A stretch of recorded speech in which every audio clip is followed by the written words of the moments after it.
শুধু ভক্তবৃন্দ, ভক্তিমতী মায়েরা, অর্কেল এই 33 নম্বর গ্রাম, আজ 33 নম্বর ঠাকুরের একনিষ্ঠ ভক্ত রতন সরকার, মা বাবার আশীর্বাদ জড়িত এই সরকার বাড়িতে আজকে নব অন্ন উপলক্ষে ঠাকুরের এই বিরাট মহোৎসবা। ধন্য সেই ভক্ত যে সকল কিছু ঠাকুরের চরণে অর্পণ করে। ধন্য সেই ভক্ত যে ঠাকুরকে যে সকল ভক্তরা ভালোবাসে তাদেরকে মন প্রাণ দিয়ে ভালোবাসে। আজকে এই পূর্ববঙ্গীয় পরম্পরা ও কৃষ্টি নব অন্ন প্রত্যেকটা গ্রামে গ্রামে হয়, তবে আমরা সকলে সেই পূর্ববঙ্গীয় সেই ভাবধারাটা কিছুটা ভোলার পথে। তবু যারা ঠাকুরকে ভালোবাসে, ঠাকুরের ভক্তকে একনিষ্ঠ ভালোবাসে, তারা চেষ্টা করছে এই পরম্পরাটা ধরে রাখার। এমনি ভাবে দক্ষিণ দেশে আমার গোপাল সাধুকে এক গ্রামে ভক্তগণ নিমন্ত্রণ করেছে এই নবান্ন উপলক্ষে। সকল ভক্তবৃন্দ দলে দলে আসছে যে নোনার দেশের সোনার মানুষ এসেছে।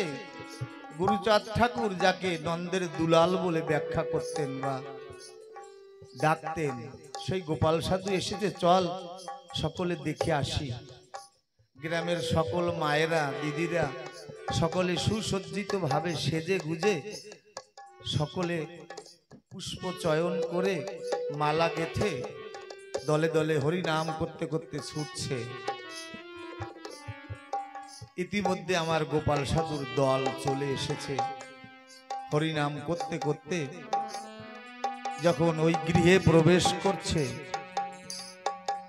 তখন কেমন যেন নামের বন্যা মাতোয়ারা হয়ে গেছে। সকলে হরিনাম হরিনামে হরিনাম করতে করতে মনে হলো যেন ক্ষীরোদ সাগর থেকে, গোলক থেকে স্বয়ং শান্তি হরি নেমে এসেছে ওই নামের মধ্যে।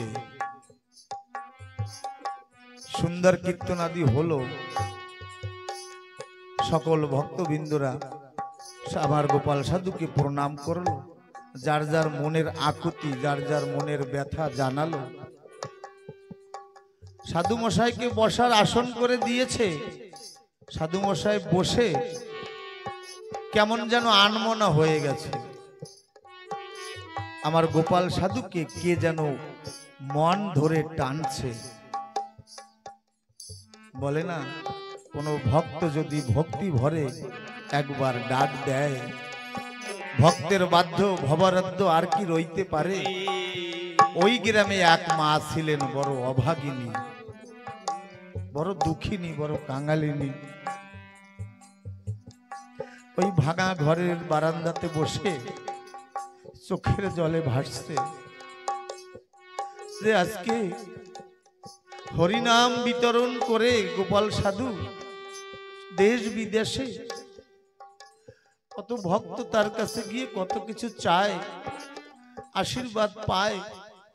আমি এমন দুঃখিনী, এমন অভাগিনী, এক মুষ্টি নতুন ধান বা নতুন চাউল দিয়ে একটু নব অন্ন করে সাধু মশাইকে খেতে দেব, সেরকম শক্তি আমার নাই। এই বলে চোখের জলে ভাসছে। কোন ভক্ত যদি চোখের জলে ভাসে, ঠাকুর কি আর থাকতে পারে? ঠাকুর তৎক্ষণাৎ ছুটে আসে তরাসে। আমার গোপাল সাধু সকলকে ডাক দিয়ে বলছে, ওরে এখানে আমার আর মন টিকছে না, তোরা কে কোথায় আসিস? সকল পরিকরগণকে নিয়ে ছুটেছে সেই দুঃখিয়ারি অভাগিনী কাঙালিনীর বাসভবনে। গিয়ে দরজায় দাঁড়িয়েছে। ওই মা কখনো ভাবতে পারে নাই যে আমার দুয়ারে কোনোদিন সেই মানুষ আসবে। আমি জীবনে এমন কোনো ভালো কর্ম করিনি, এমন কোনো ভালো সাধন ভজনও নাই যে এই দুখিয়ারির কাঙালিনীর ঘরে গোপাল সাধু আসবে। সেখানে দাঁড়িয়ে ভাবু গান ধরলেন, গোপাল চাঁদ কাঙালের ও বন্ধুরে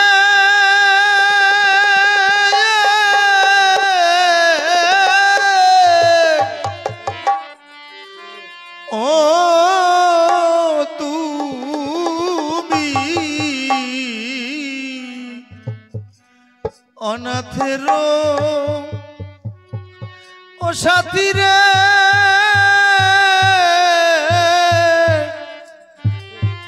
ও তুমি আসবা আসবা কি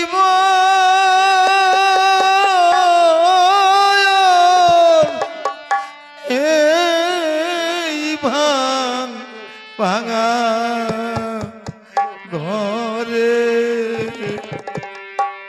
গোপাল চাঁদ কাঙালের বন্ধু রে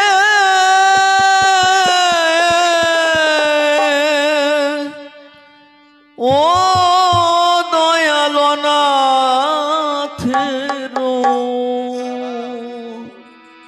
সাথী রে ও তুমি আসবা আর বাকি মরে ভাঙা ঘরে। আজকে এখানের এত সুন্দর মনোরম পরিবেশ, এসেই মনে হলো ঠাকুর এসেছে, তার ভক্তবিন্দু নিয়ে ঠাকুর এসেছে, না হলে কেন এত প্রেমের বন্যা বইবে। যেখানে ঠাকুরের আগমন ঘটে, যেখানে আমার শান্তি সত্য আমার পদার্পণ ঘটে, সেখানে এমনি ভাবে প্রেমের বন্যা হয়। কিন্তু আমি এমনই অভাগিনী, এমনই অভাগা, কোনোদিন আমার এই দেহ রাজ্যে ঠাকুরের ওই চরণ পড়ল না, তাই আমি তার নামে নয়ন জলে তার চরণ ধোয়াতে পারলাম না। ও তোমার সাধন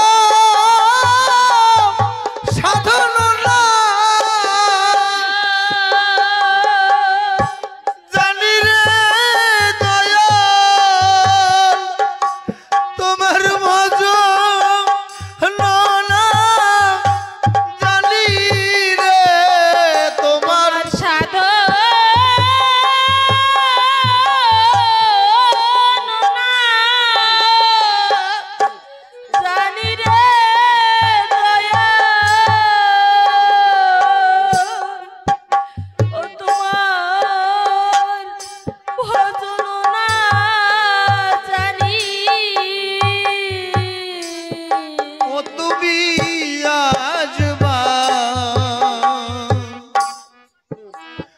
আজ বাকি মন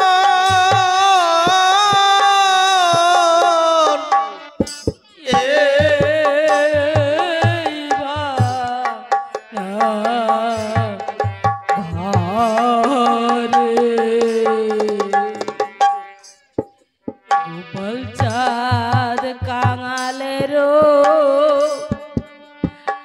বন্ধুরে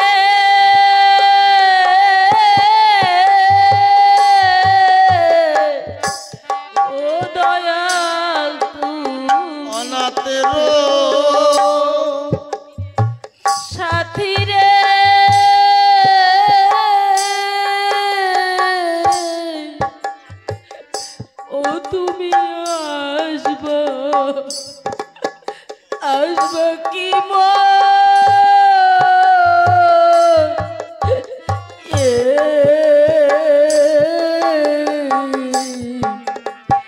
ভাঙা ঘরে।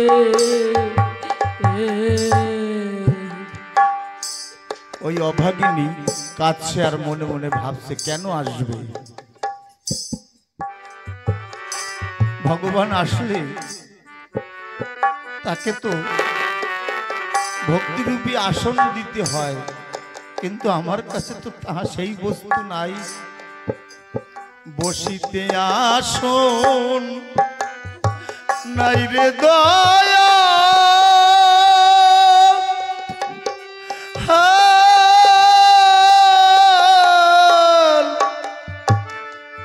শূন্য আগারে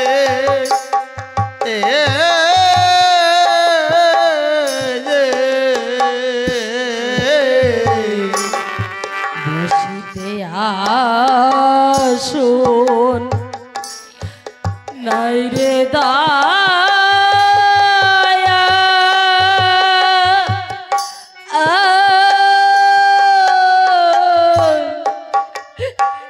শূন্য আগারে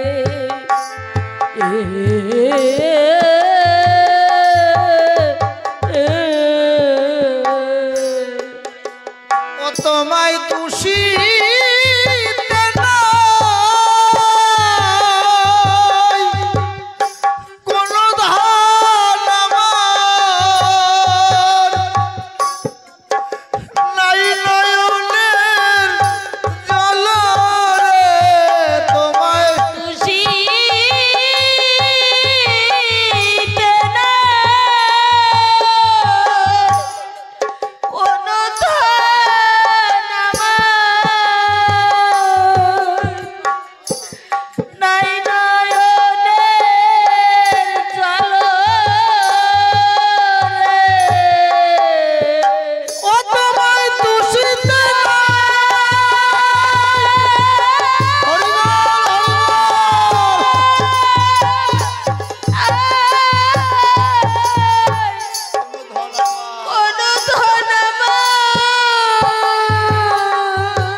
চাঁদ কাঙালের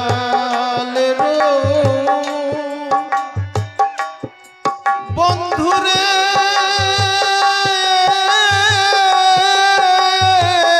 ও তুমি অনাথের সাথীরে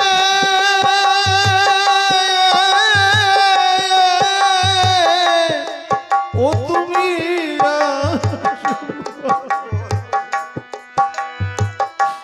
আসবা কি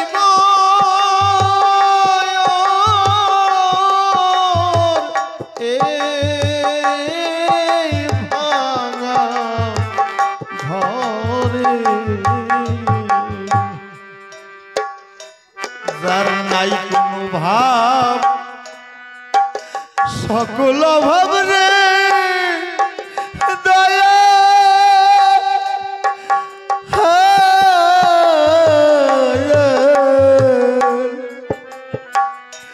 ও থেকে সংসারে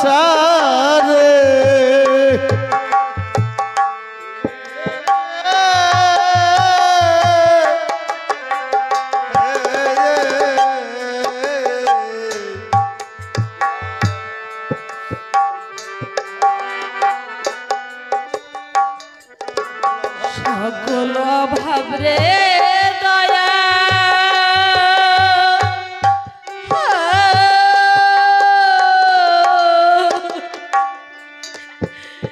থেকে সংসারে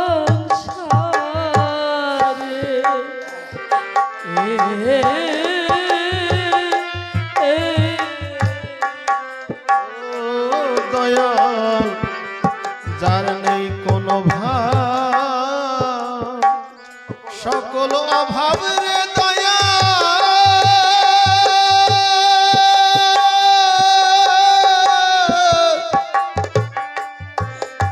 থেকে সংসারে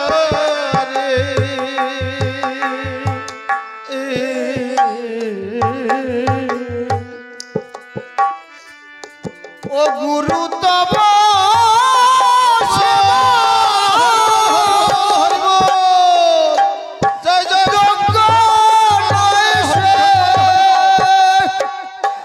বিফল হয় সাগরে গুরু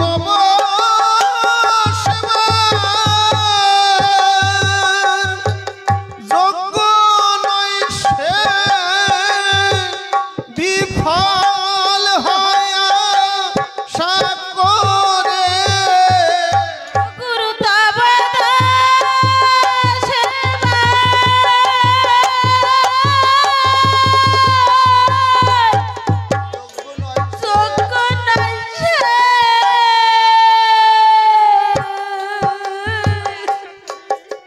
বিফল হয় সাগরে ও আসবা আসবা কি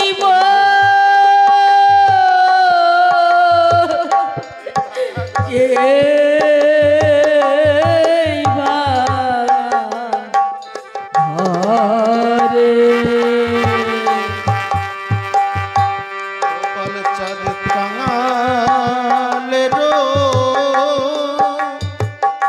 বন্ধুরে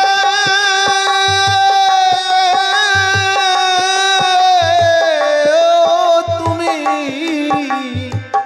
অনাথেরও সাথীরে ও তুমি আরবা আরবা কি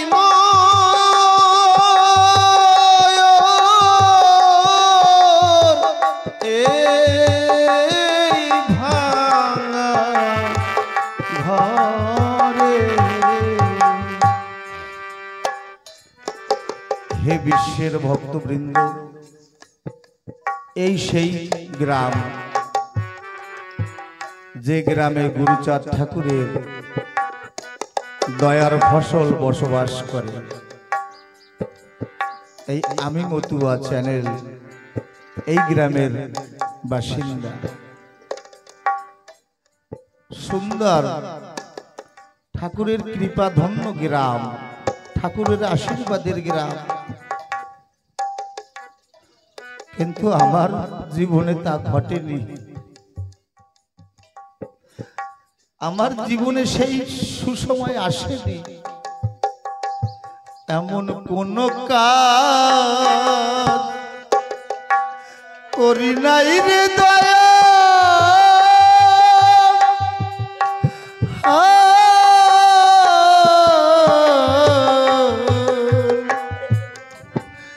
তোমায় পাবো ফিরে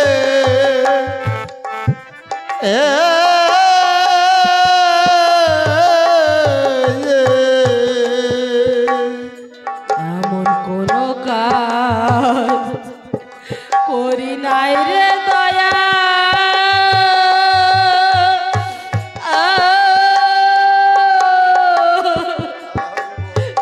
তোমায় পাবো ফিরে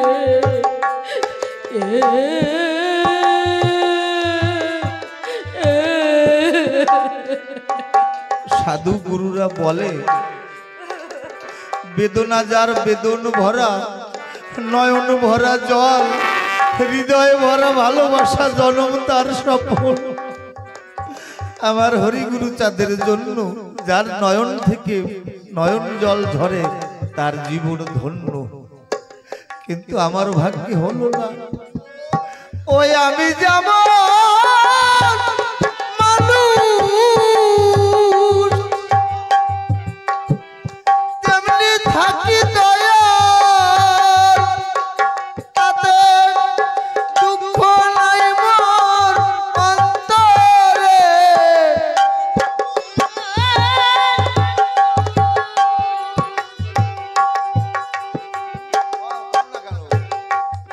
তুমি দেখাচ্ছি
কাঙালেরও সাথী রে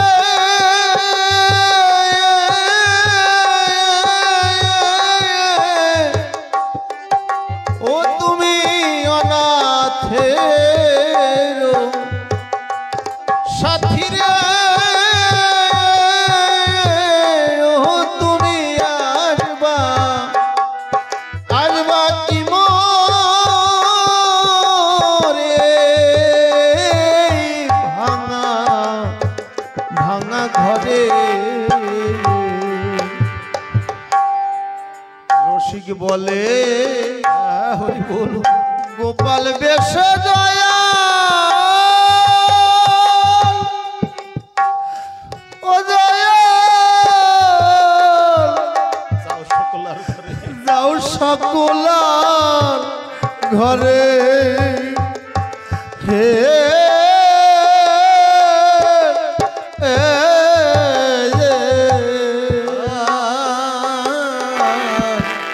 রসিক বলে গোপাল বেশের দয়া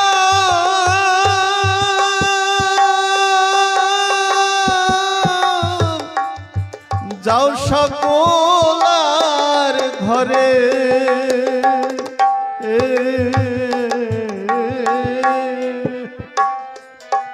ওই বারান্দায় যে বুড়িমা দাঁড়িয়ে গোপাল সাধুর অপেক্ষা করেছিল, আমার সাধু মশাই দরজায় এসে দাঁড়িয়েছে ভক্তবৃন্দকে নিয়ে, বারান্দায় বসে লক্ষ্য করছে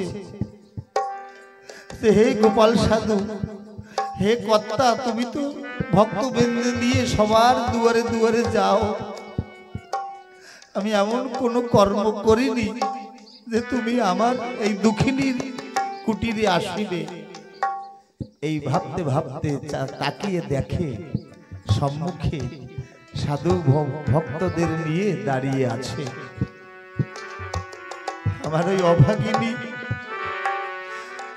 গোপাল কর্তাকে বরণ করে আনবে তেমন কিছু ঘরে নাই, ওই ছিন্ন বস্ত্র পরিধানে ওই নিজের বক্ষের আঁচলখানা পেতে দিয়েছে, বলছে বাবা আমার কিছু নাই যার উপর দিয়ে তোমাকে তোমার ওই সোনার চরণ দিয়ে নিয়ে আসাবো, আমার এই বক্ষের আঁচলখানা আমি পেতে দিলাম, তোমার ওই সোনার চরণখানা এই আঁচলের উপরে রাখো, যদি তোমার ওই চরণের ধুলি আমার এই আঁচলে পড়ে তাহলে আমার এই ত্রিতাপ দগ্ধ দেহ জনমের মতন শান্তা তৃপ্ততা পাবে। সাধুর বৈষ্ণব প্রীতি প্রেমানন্দে হরি ধ্বনি বল হরি বল, শান্তি হরি গুরু চাঁদ সত্য ভামা প্রীতি প্রেমানন্দে হরি বল হরি বল হরি বল। ওই আমি যাব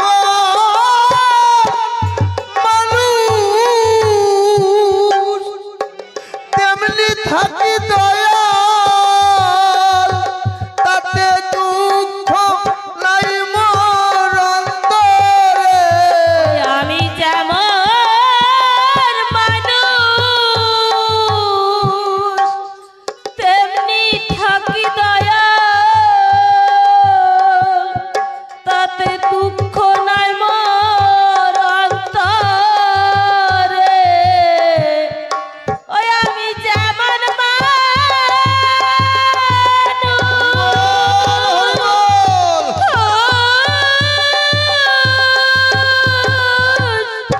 তেমনি থাকি দয়াল, তাতে দুঃখ নাই মোর অন্তরে। ও তুমি আসবা আসবা কি গো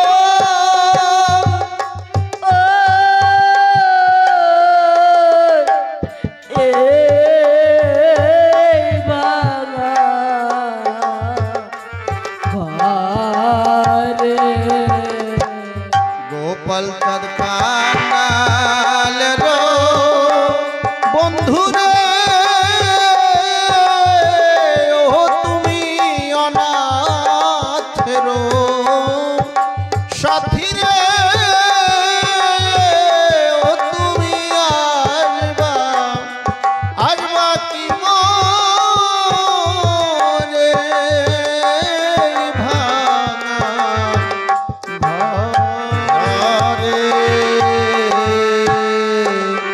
জয় জয় হরি গুরু গোপাল চাঁদ প্রতি প্রেমানন্দে হরি ধ্বনি বল ঠাকুরের ভক্তবৃন্দ প্রেমানন্দে হরি ধ্বনি বল হরি বল হরি বল হরি বল। শুধু ভক্তবৃন্দ ভক্তিমতী মায়েরা, অতি আনন্দের একটা সংবাদ, আজ থেকে 3 দিন ব্যাপী লীলামৃত পাঠের আয়োজন করেছে এমবি 36 নম্বর গ্রামে। গৃহকর্তার সঠিক নামটা স্মরণে আসছে না, শেষের জন্য ক্ষমা করবেন। ঠাকুরের লীলা মাধুরী 3 দিন ব্যাপী সেখানে কীর্তন হবে, পাঠ হবে। সবার চরণে বিনীত নিবেদন ও সারা বিশ্বের ভক্তবৃন্দকেও এই মিনতি বা এই নিমন্ত্রণ জানাই, সকলে পাঠের শোনার জন্য নিমন্ত্রণ রইল সবার চরণে। জয় হরি বল, জয় হরি বল, জয় হরি বল। ঠাকুর সাক্ষাৎ, ঠাকুরের ভক্ত সাক্ষাৎ। আজ এই মহতি উৎসবে একটি নিমন্ত্রণ ঘোষণা করছি। আগামী শনিবার থেকে, শনিবার দিন পটেরু 41 নম্বরে ভাতৃ সম্মেলন অনুষ্ঠিত হবে। সেই ভাতৃ সম্মেলন উপলক্ষে 3 দিন ব্যাপী লীলামৃত কথামৃত আলোচনা হবে। 3 দিন ব্যাপী কথা সব দিন সন্ধ্যা 6টা থেকে রাত্র 10টার সময় পর্যন্ত হবে। আপনাদের সকল ভক্ত এবং ভক্তিমতী মায়েদের বিশেষ অনুরোধ, আপনারা সেই ঠাকুরের লীলামৃত কথা শ্রবণ করার জন্য সবাই সেই 41 নম্বর গ্রামে পটেরুতে উপস্থিত হবেন এবং ঠাকুরের মুখশ্রিত যে লীলা, সেই লীলা কাহিনী শ্রবণ